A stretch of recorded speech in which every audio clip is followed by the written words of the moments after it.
Assalamualaikum warahmatullahi wabarakatuh. Kami dari kelompok 12 akan menceritakan kisah tentang Nabi Ayub alaihissalam.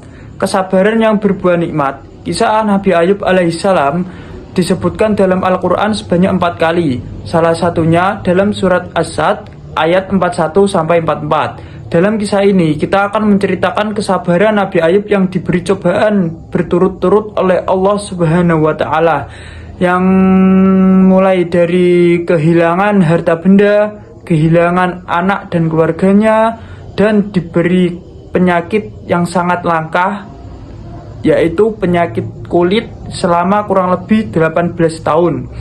Nabi Ayub hidup di sebuah daerah bernama Hara di sekitar Syam bersama istri dan anak-anaknya. Nabi Ayub alaihissalam adalah seorang nabi yang sangat kaya raya di negerinya. Beliau memiliki lahan pertanian yang sangat luas dan peternakan yang banyak. Dengan semua harta benda yang dimilikinya, Nabi Ayub alaihissalam tidak lupa bersyukur kepada Allah Subhanahu wa Ta'ala.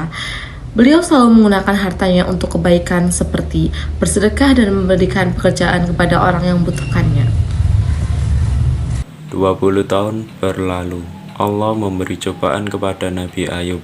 Pertama, semua tanaman dan hewan ternaknya mati terserang hama penyakit. Tidak ada satupun yang tersisa.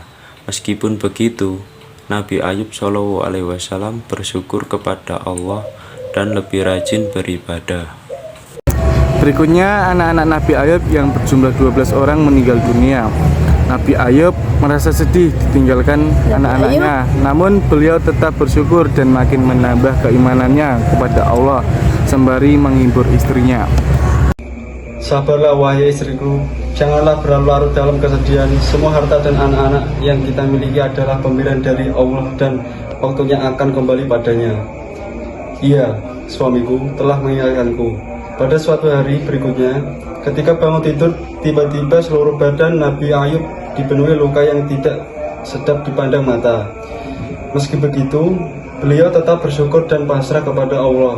Ya Allah, aku ikhlas menerimanya dengan sepenuh hati. Hari demi hari berlalu, penyakit Nabi Ayub semakin parah sehingga menyebabkan orang-orang di sekitarnya menjauhinya. Wahai Ayub, pergilah kamu dengan istrimu dari negeri ini, setidaknya agar kami tidak khawatir akan tertular penyakitmu. Mendengar hal itu, Nabi Ayub hanya diam dan tetap bersabar. Akhirnya, Nabi Ayub dan istrinya meninggalkan negeri itu dan tinggal di suatu tempat yang jauh dari pemukiman penduduk. 18 tahun berlalu, usia Nabi Ayub semakin berlanjut dan mulai kesulitan dalam melakukan aktivitas. Selain disebabkan karena usia, juga karena penyakitnya yang tak kunjung sembuh, setiap hari Nabi Ayub selalu bersabar dan berikhtiar sampai semua hartanya habis. Hal itu menyenangkan Nabi Ayub dan istrinya hidup serba kekurangan. Meskipun begitu, rahmah sang istri sangat setia mendampingi beliau. Wahai suamiku, engkau adalah seorang demi Allah, pasti Allah akan mengabulkan doamu. Jika engkau meminta kesembuhan, aku merasa kasihan melihatmu kesulitan dalam ibadah. Maafkan aku lancang berkata seperti ini.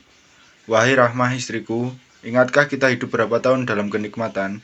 Kurang lebih 20 tahun suamiku. Sebenarnya aku amat malu meminta kepada Allah. Kita ini diuji kurang dari 20 tahun udah mengeluh seperti ini.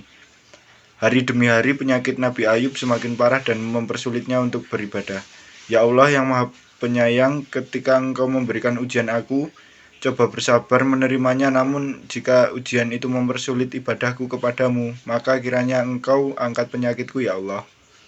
Seketika itu terdengar suara dari langit seperti yang disebutkan dalam Al-Quran surat Sad ayat 42. Allah berfirman, hendakkanlah kakimu, inilah air yang sejuk untuk mandi dan minum. Saat mendengar suara itu, Nabi Ayub bangkit dari ranjang dan mengendakkan kakinya ke tanah. Lalu muncullah air, kemudian dia menggunakan air yang memancarkan itu untuk mandi dan minum.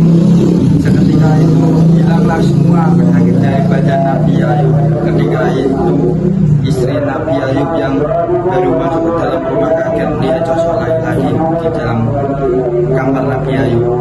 Maaf, Anda siapa? Apakah Anda melihat laki-laki yang lanjut usia terbaring di ranjang ini? Laki-laki itu berbalik badan dan berkata kepada Rahmah, "Wahai istriku, tidakkah engkau mengenaliku?" Lalu ia pun menjawab, "Engkau Ayub? Benarkah engkau Ayub?" Lalu dijawab kembali, "Benar wahai istriku, Allah telah menyembuhkan penyakitku dan mengembalikan parasku." Sekian, terima kasih.